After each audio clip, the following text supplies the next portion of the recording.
그럼 복부인이 돈이 많냐? 자, 새 돈을 살려면 어떻게 돈이 겁나게 많아야겠죠? 돈 없어요. 새 돈 살 돈이 없어. 현금이 없어. 그럼 어디냐? 다 대출이에요.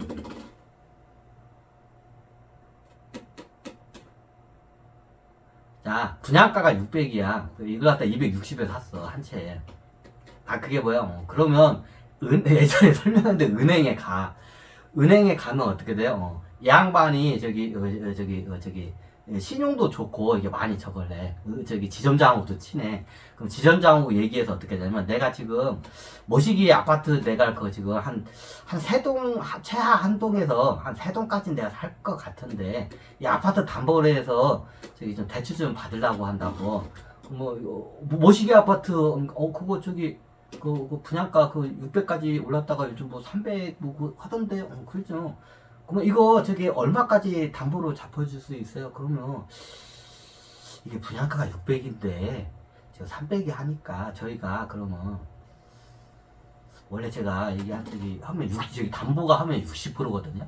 그럼 1억 원 300만 원 이제 600만 원으로 하게 되면 60%는 6636, 360만 원이야. 360만 원이 대출이 돼.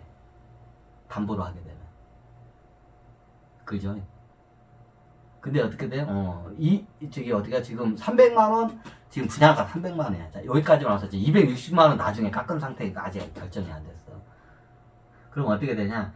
제가 이게 좀 현금은 이게 한번 하면 집 한 채당 담보로 해서 얼마 되냐고. 그러니까 얘네도 다 알아. 지금 안 팔려가지고 이게 한 게. 얘 나중에 이 양반이 못 갚을 때 이렇게 딱 하니까 분양가가 600이죠. 그러니까 지점장하고 친해. 그러면 제가 이게 분양가가 그러니까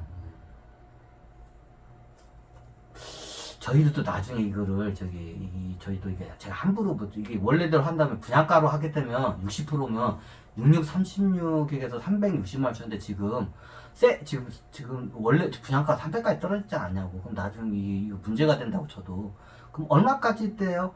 그럼 300에서 60%면 63조 180만 원 정도밖에 안 된다. 그럼 아이고 그거 너무하지 않냐고. 어떻게 그러니까 그래. 그러면 한 200 한 60만 원까지 맞춰줘요. 그러면 260만 원까지 맞춥시다. 그러면 이제 여기서 지점장이 보니까 나중에 또 가격이 오를 것 같아. 그러니까 어떻게 해요? 그러면 한 채당 260 담보 맞추겠습니다.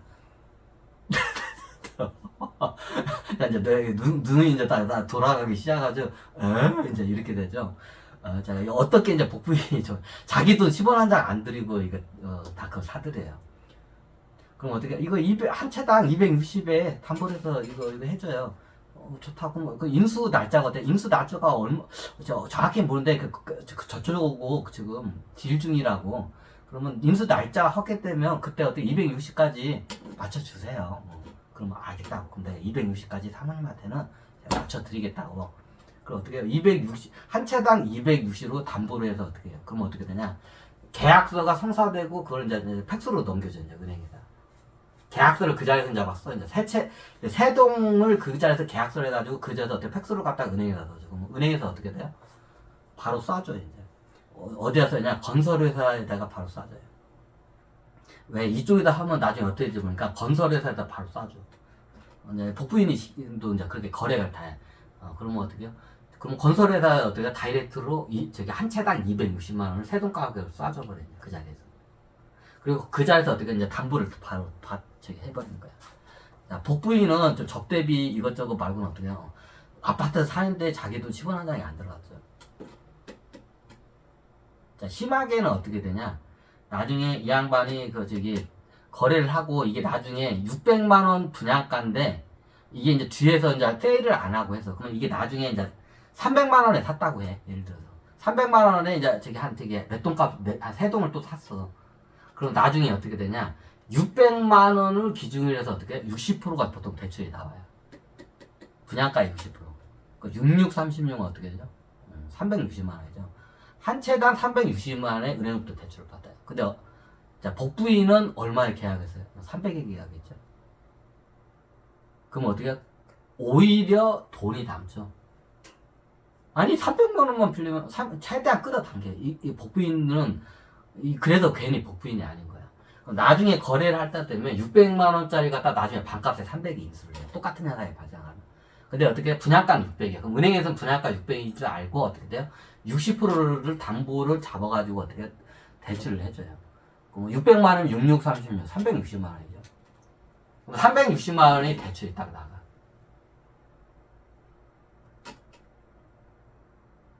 그럼 어떻게 해요? 여기 건설사에서는 한 채당 300만 원에 샀어. 그럼 어떻게 돼요? 60만 원이 남죠.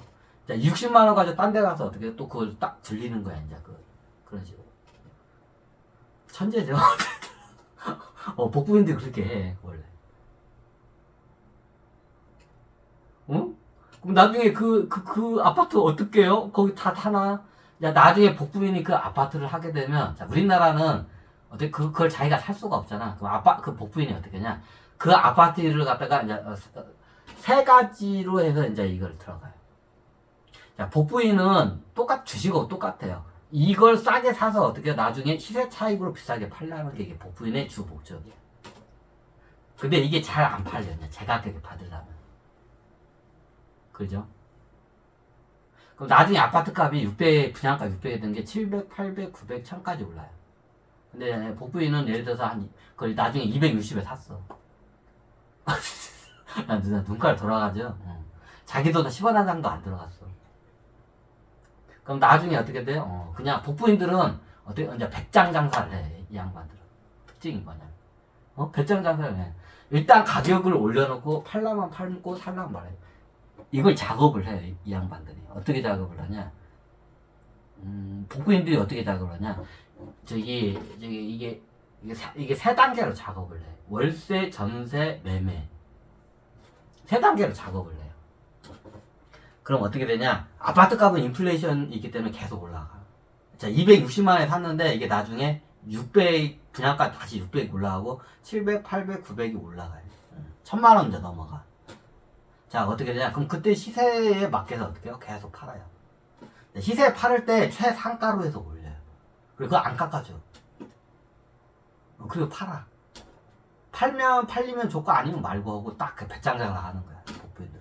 아니, 이자가 나가잖아요. 자, 이자를 뭘로 충당을 해요? 월세로 충당을 해요. 자, 은행을 때 대출 받은 게 있죠. 월세를 내놓으면 월세가 나오겠죠. 월세로 이자를 충당을 해요. 자, 지금은 많이 틀리지만 그 당시에는 어떻게 되냐면 그 월세를 내면 월세가 이자보다 더 많이 월세가 더 많이 나왔어.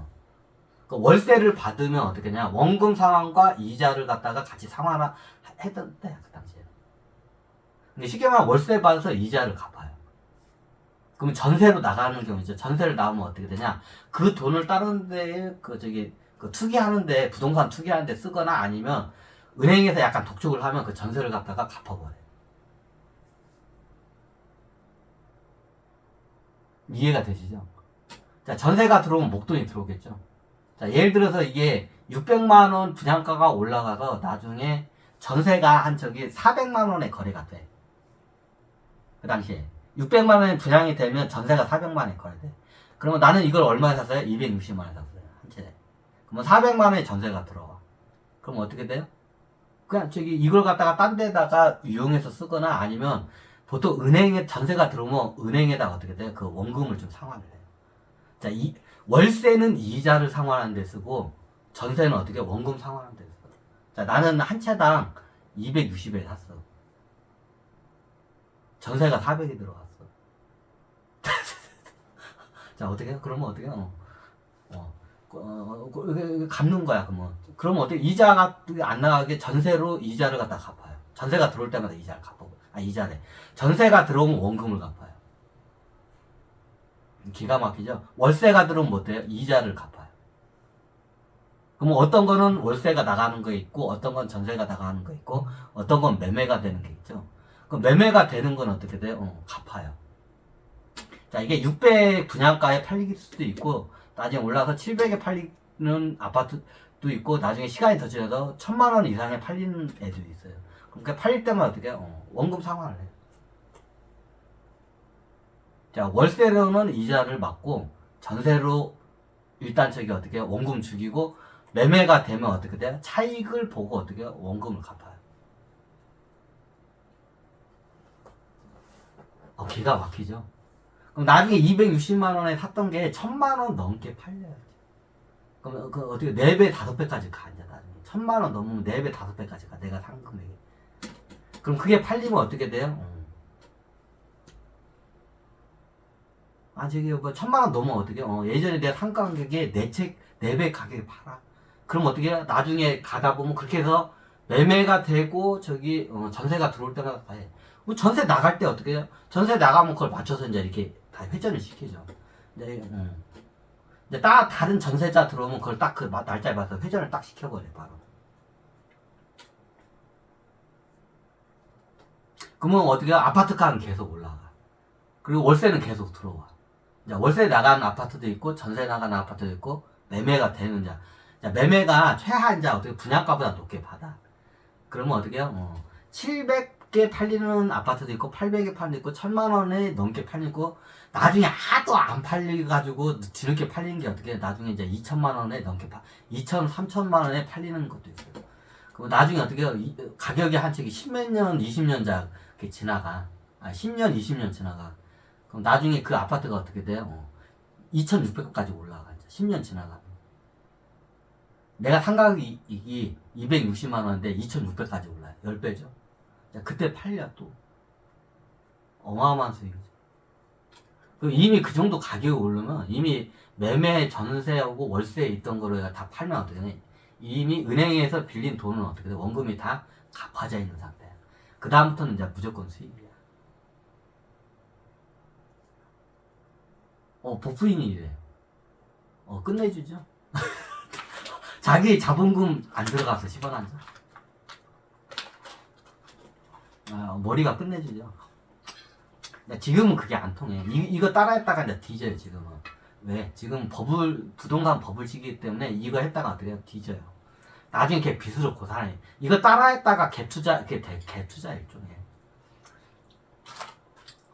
뭐 빌라왕 뭐 얘네들 그거 따라하다가 망한 애들이에요. 그러면 빌라왕 할 때 부동산 복부인들 많이 망했겠나요?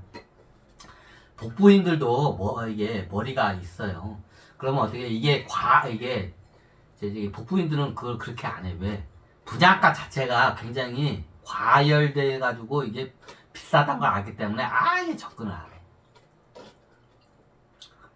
자, 이런 말하면 그런데 나중에 복부인들이 해외로 나가요. 왜? 복부인들 때문에 어떻게 해요? 이제 서울 아파트나 부동산 가격이 막 엄청나게 오른 거야. 너무 이제 거품이 올라가니까 이거 잘못 사면 은행 빚에 눌려가지고 어떻게 망할 수가 있다는 걸 복부인들 알아. 그래서 복부인들이 어디 가냐? 해외로 나가기 시작해. 네? 해외로 나가기 시작해. 자, 이런 말 하면 그런데 이거 진짜로 이건 기밀 중에 기밀인데 이거 아마 다 모를 거야 이게. 자, 리먼 브라더 사태가 있죠. 리먼 브라더 2007년 8년대 세계 미국발 금융위기가 뭐 때문에 일어났나요? 그래서 한번 끊고 갈까요?